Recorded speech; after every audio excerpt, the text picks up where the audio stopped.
자, 그리고 우리 오랜만에 오셨으니까 요거 하나만 좀 잠깐 좀 다루겠습니다. 우리 최재형 목사님이 아주 그 생뚱맞은 의혹 제기를 한 게 하나가 있었어요. 뭐였죠? 그게 뭐였냐면 김건희가 대통령실 경내에 네. 5개의 기둥을 박았다. 이것은 오방신을 상징하는 무속의 목적이 있었을 것이다. 아, 네, 기억나요. 이거 기억나지? 그때 댓글에서도 아유 최재형 목사요, 그거 좀 적당히 좀 합시다. 뭐 그런 얘기까지 합니까 했었어. 근데 실제로 박혔었어요. 여러 개 5군데가 생뚱맞은 콘크리트 기둥이 박혀 있었어. 근데 이 콘크리트 기둥이요, 윤석열 집권 전에는 없었습니다. 집권 이후에 생긴 거예요. 이렇게 보시면은 집권 이후에 생긴 겁니다. 이유도 언젠가 하면 이태원 참사가 발생하고 그 이듬해 3월에 저거를 공사를 시작한 것이 거기 출퇴근하는 사람이 제보를 한 거예요. 그러니까 이제 합참, 대통령 청사, 뭐 미군 부대, 뭐 국방부 여러 기관들이 있는데 특정한 기관을 특정하면 내가 이제 그분이 특정되니까 말을 못 하고 저희 서울의 소리 측에 제보를 했어요. 그래서 그분이 매일같이 출퇴근하면서 그 작업하는 걸 다 목격하고 실시간으로 저희한테 제보를 해준 거죠. 아, 그랬군요. 예, 녹광을 이렇게 매설할 때는 배수로나 하수관을 많이 그 사용을 하잖아요. 네. 눕혀야 되는데 수직으로 하나씩 묶고 그리고 하나씩만 묶고 그래가지고 우리가 전문가들을 다 동원해서 보니까 이 연기통도 아니고 또 지하 벙커에 뭐 정화를 하는 그런 어떤 정화조 시설도 아니고 스나이퍼 저격수들이 대통령을 뭐 보호하기 위해서 어떤 그런 어떤 시설물도 아니고 뭐 조경 시설도 아니고 너무나 이 생뚱맞은 그렇습니다. 5곳에 이런 지하 그 이렇게 기둥, 그 시멘트 콘크리트 기둥을 기둥. 매설을 하고 또 뚜껑을 하기 위해서 뚜껑을 절단하는 것도 또 제보를 했어요. 또 별도로 뚜껑을 뭐 절단기로 자르고 덮고 그 위에 다 하고 나서는 사철나무로 위장을 하고 그러니까 이게 우리가 안 할 수가 없어서 그렇습니다. 인공위성 사진도 확보했고 맞습니다. 일요일 날 용산 가족공원에 간다는 그 가족으로 위장해가지고 기자들을 보내가지고 근접 촬영도 하고 이래가지고 이제 우리가 이걸 보도한 거죠. 그렇습니다. 그런데 이게 이제 이슈가 됐습니다. 이거 경호처에서 뽑았죠. 지난 주말에요. 경호 위해 시설로 판단을 해서 철거를 했다라고 합니다. 근데 이게 3m 길이의 콘크리트 관이거든요. 3m? 네. 방금 최 목사님께서 말씀하신 것처럼 이게 배수 시설이라고 지금 윤석열 대통령실에서 해명을 해왔었는데 흉관이라고 나왔습니다. 흉관. 흉관. 네. 콘크리트 흉관입니다. 정확한 명칭은. 그래서 수평이 아니라 수직으로 꽂혀 있었기 때문에 그 꽂혀 있었던 것도 어떤 규칙적으로 꽂혀 있는 게 아니고 굉장히 거리 형태가 불규칙적으로 이렇게, 그리고 내부는 특별한 물건이 없어서 뚫려 있었거든요. 그러니까 이거를 왜 경호 위해 시설로 판단해서 철거했는지 이런 부분에 대해서는 좀 조사를 좀 해야 될 것 같습니다. 저는 그렇게 보지 않고요. 그 경호처 내부에 윤석열 라인 잔당이 좀 남아 있지 않나. 지금요? 그래서 윤석열 김건희가 특명이나 오다를 내려서 어떻게든지 정권 바뀌면 기회를 봐서 그걸 빨리 제거하고 철수를 깜짝하지 해라라고 하는 미션을 받지 않았느냐. 그렇지 않으면 이거를 용산 출입 기자를 입회시키고 또 전화 관련된 국회의원, 이 국회의원들도 여기에 이제 대통령 청사나 국방부에 이거를 공식적으로 이제 성명 발표하고 자료 요구를 한 국회의원이 있고 이런 전화 이런 분들을 입회시켜가지고 모두가 이렇게 보는 앞에서 투명하게 이것을 철수하고 제거를 해야 되는데 깜짝같이 그냥 지난 주말에 자기들 내부에서 그냥 해버린 겁니다. 그럼 이게 증거인멸인 거죠. 그렇게 보세요. 예, 그렇죠. 이 안에 뭐가 들었는지 어떤 그렇게 보세요. 재물이 들었는지 아니면 뭐 그 특정한 무언가가 종교적인 무속적인 것이 있는지 그거를 우리는 계속 요구를 했던 찰나에 이게 갑툭같이 이렇게 이런 일이 뽑아봤는데 거기에 최재형 사진이 있다든가 뭐 예를 들면은 그러면 이게 무속적인 의미를 더 증명할 수 있는 증거가 되는데 그것을 우리가 모른다. 야, 이거는 듣고 보니까 또 일리 있어 보이는데요. 너무 분노스러워서 제가 잠을 못 잃었어요, 사실. 이 보도 때문에. 그래요. 근데 이거를 누구의 소행인지 꼭 이거는 밝혀져야 됩니다. 경호처가 무슨 의도로 그거는 당장 무슨 대통령의 위해 시설이 될 수는 없죠.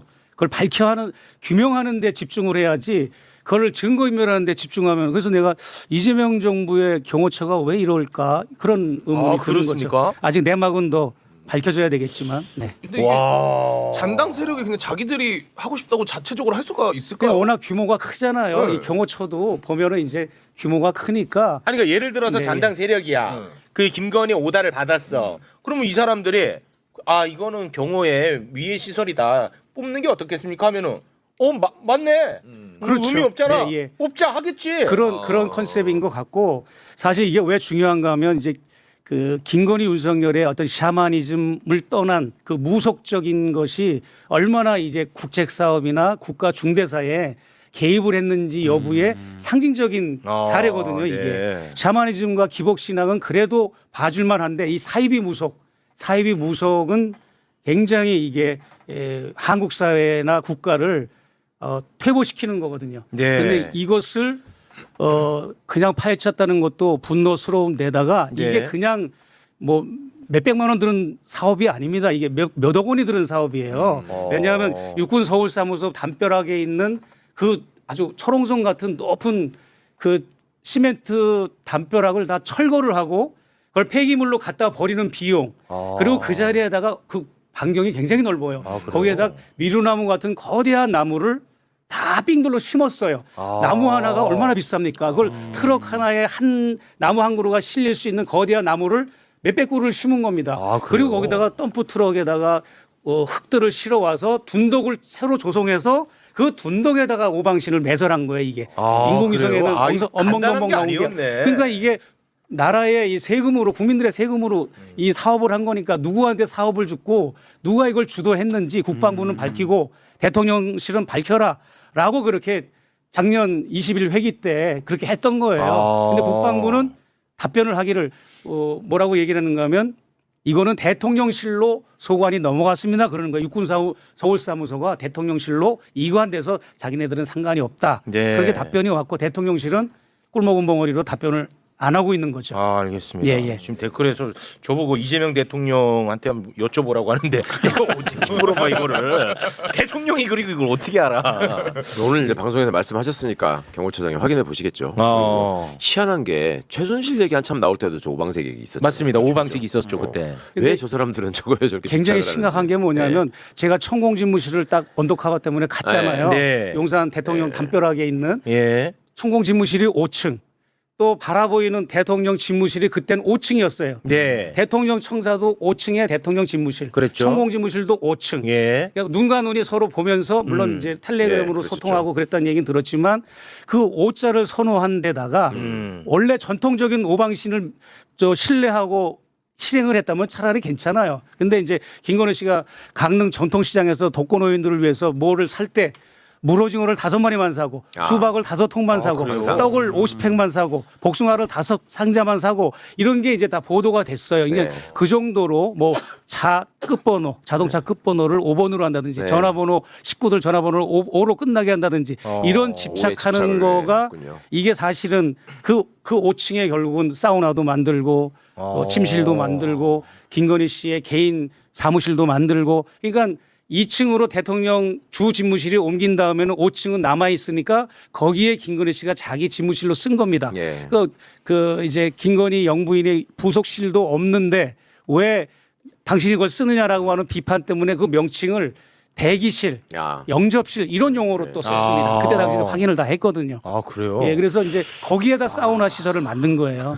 사우나 시설을 만들고. 옛날에 이 얘기 들었으면 좀 너무 억측이다고 했을 텐데 지금은 이건 달리 들려. 그러니까. 네. 제가 알기로는 어떤 제보자가 도사라고 하는 분이 제보가 왔는데 이분은 자기가 거기 뭐가 들어갔는지 내용물을 안다는 분이에요. 그래요? 그래서 나는 직접 거기에 영향을 뭐래요? 현장에 관여를 했느냐 그랬더니 그게 아니라 네. 영적으로 그거를 바꾸는 분이라 그 얘기는 신뢰를 안 하는데 뭐라고 그분 얘기를 하는가 하면 그분은 일본 쇼군의 무덤에 흙을 거기다 놓고 뭘 놓고 했다는 매뉴얼을 좀 얘기해 주더라고요. 그러나 신뢰는 안 합니다. 네. 그렇게 제보를 받았다는 얘기를 전해주는 거고요. 알겠습니다. 양 부부하고 그 충암고 동문 3명 아까면 5명 맞는 것 같은데 이상민이 김용현이 여인형이 해가지고 둘 하면 5명 딱 맞는데 내란 그러네요. 네. 거기도 나섰네요. 네, 알겠습니다.